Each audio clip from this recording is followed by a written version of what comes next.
Muy buenos días.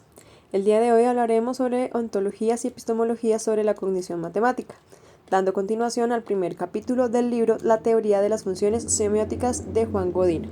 Mi grupo está conformada por Luis Felipe Suárez, Justin Santiago y quien les habla, Liz Ruiz. Para la primera etapa hablaremos de la introducción, naturaleza de los objetos matemáticos, posteriormente hablaremos del lenguaje matemático y la visión antropológica de Wittgenstein. Seguiremos con las representaciones internas y externas para pasar a la epistemología de las matemáticas. Para un séptimo capítulo, la metáfora ecológica y finalizaremos con la necesidad de un enfoque unificado. Bueno, lo que vamos a abordar entonces para nuestro capítulo serán las teorías referenciales y operacionales sobre el significado, así como el marco general de la semiótica y filosofía del lenguaje. Hablaremos de la posición, la perspectiva de Wittgenstein como el promotor de la visión antropológica sobre las matemáticas. Pasaremos entonces a las nociones de representación interna y externa sobre el conocimiento. Hablaremos sobre los enfoques epistemológicos, constructivismos, interaccionismos, aprendizaje discursivo, teoría de situaciones didácticas. Hablaremos entonces también de teoría antropológica en la didáctica de las matemáticas, el uso de la metáfora ecológica en el estudio de los conocimientos matemáticos institucionales para finalizar.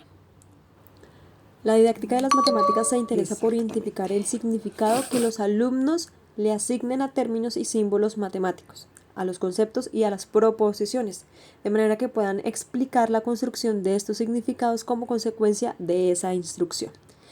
La noción de significado es muy importante, pues será utilizada con frecuencia de manera informal en los estudios didácticos. Además, es un tema central y controvertido en la filosofía, en la semiótica, en la lógica y demás ciencias y tecnologías que se interesan en la cognición humana. El papel importante de la idea de significado tiene en la didáctica el poder tener el relieve que dé este al uso para algunos autores que se interesan en el fundamento de la disciplina. Para Brousseau, 1986, se pregunta a partir de la variedad didáctica si esto tiene un concepto de sentido, si es desconocido en la lingüística o en la psicología o en las matemáticas. Sin embargo, para otros autores como Dument, 1991, relaciona el significado y la comprensión desde una perspectiva más general. Mientras que para Brunner, 1990, indica que es el estudio de las reglas a las que se recurren los seres humanos a la hora de crear significados en contextos culturales. La preocupación por el significado de los términos y conceptos matemáticos lleva directamente a la indagación sobre la naturaleza de los objetos matemáticos, a generar una reflexión ontológica y epistemológica sobre el génesis personal y cultural del conocimiento matemático y su mutua interdependencia. Lenguaje matemático. Se considera esencial que los estudiantes conozcan el significado de los términos, de las expresiones y las representaciones. Hablaríamos entonces del lenguaje en sus diferentes registros. Recordemos que el significado es uno de los términos más ambiguos y más controvertidos de la teoría del lenguaje, pues se encuentra íntimamente relacionado con la representación. De allí que podamos hablar de las teorías referenciales, analíticas o realistas, también de las teorías operacionales o pragmáticas. La complejidad del problema semántico del lenguaje matemático se incrementa por la variedad de registros semióticos utilizados en la actividad matemática. Uso del lenguaje ordinario, el oral, el escrito, los símbolos específicos, las representaciones gráficas, objetos materiales, etc. Además, no solo nos interesa analizar el significado de los objetos lingüísticos matemáticos, sino también los diversos objetos matemáticos.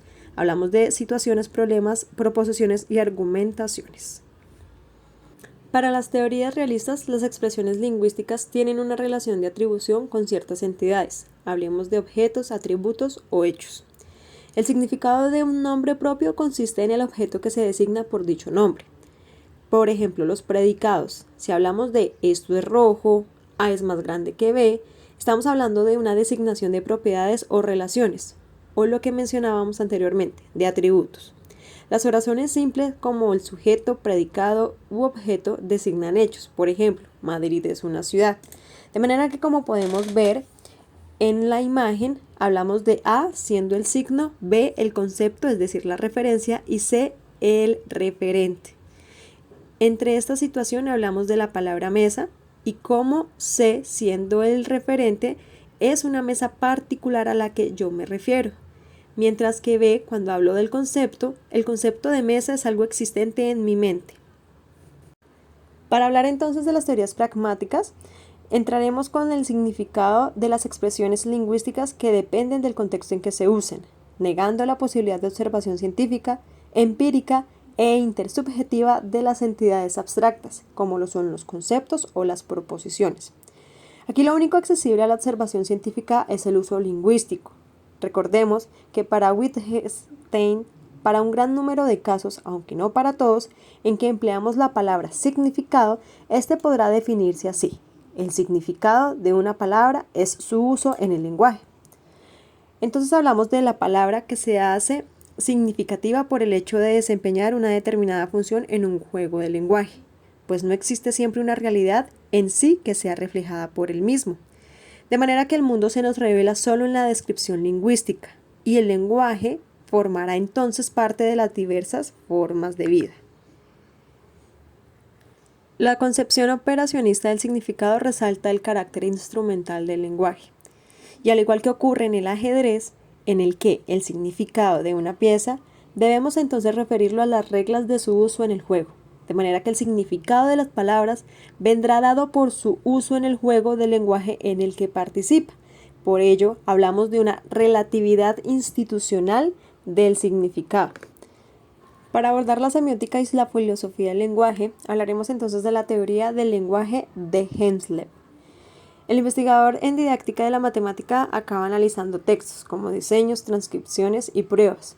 De allí que mencione que la teoría lingüística intenta mostrar el camino que lleva a una descripción autoconsecuente y exhaustiva del texto por medio del análisis, de manera que existe una progresión deductiva de la clase al componente y al componente del componente, así como a la identificación adecuada de la dependencia mutua entre las distintas partes entre sí, sus componentes y el texto en su conjunto. Existe un principio básico, que dice que tanto el objeto sometido a examen como sus partes tienen existencia solo en virtud de las dependencias mutuas. Hablemos de la noción de función. La dependencia entre el texto y sus componentes, y entre estos componentes entre sí, dice que hay una función entre una clase y sus componentes y entre los componentes que indicamos. A los terminales de una función se les llaman funtivos, esto es, cualquier objeto que tiene función con otros, una relación. En este sentido, como función, se habla de una correspondencia, es decir, una dependencia, y como relación de un papel. Toma entonces una posición definida en la cadena. Función de signo. Hablemos entonces de la función de la semiótica. Entre los posibles tipos de dependencias. Para los posibles tipos de dependencias que se pueden identificar entre partes de un texto, se destaca aquellas en que una parte designa o denota alguna otra. La primera, hablamos del plano de expresión, funciona o se pone en representación de la segunda, el plano de contenido. Esto es, un contenido que hay fuera de la expresión. Esta función es la que designa Henslev como una función de signo y que Eco, 1979, presenta como la función semiótica. De manera que el signo es la entidad generada por la conexión entre una expresión y un contenido. Luego entonces hablemos de que cualquier signo, cualquier sistema de signo, cualquier lengua contiene en sí una forma de la expresión y una forma del contenido. La primera etapa del análisis de un texto debe consistir, por lo tanto, en un análisis que diferencie estas dos entidades.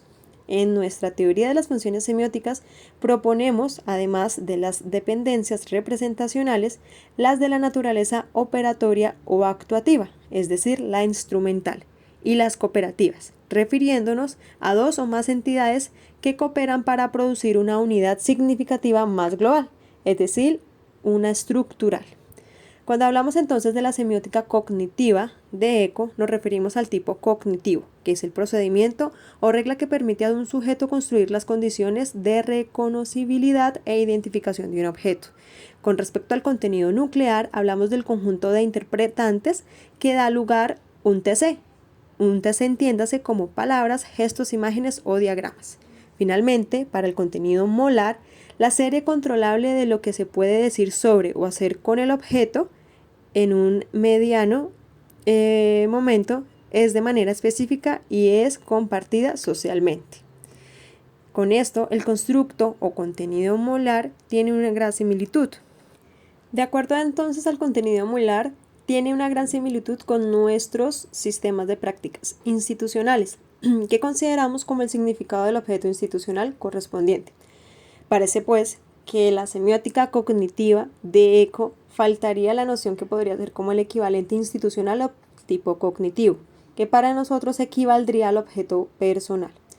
En este caso vamos a introducir entonces el objeto institucional como emergente del sistema de prácticas institucionales, que podría interpretarse, en términos de Eco, como aquello que permite el reconocimiento público de un objeto. Esto es a lo que nosotros denominamos o llamamos la definición matemática de un objeto. Para el lenguaje matemático como herramienta, Wittgenstein rechaza la concepción realista, la concepción agustiniana, del significado de las palabras. Expresiones matemáticas tales como el 0, menos 2, alet sub 0, sumar, potencia de x a la 4, se toman como nombres de entidades y la cuestión ¿qué significan? Se reduce a ¿en lugar de qué están? Según Wittgenstein, deberíamos considerar entonces las palabras como herramientas y clarificar sus usos en nuestros juegos de lenguaje. Entonces, de acuerdo a esto, la asimilación de los términos matemáticos a nombres, especialmente la concepción de que son nombres de objetos, ideales o abstractos, es fundamental para las confusiones que se producen al reflexionar sobre las matemáticas. Las proposiciones en matemáticas, por ejemplo, deben distinguir también de las descripciones. Las deberíamos ver como instrumentos e indagar sobre sus papeles, sus usos en la práctica. Entonces, en este sentido, podríamos hablar de la creación de objetos matemáticos. Pero ya esto mi compañero les va a hacer una mejor explicación.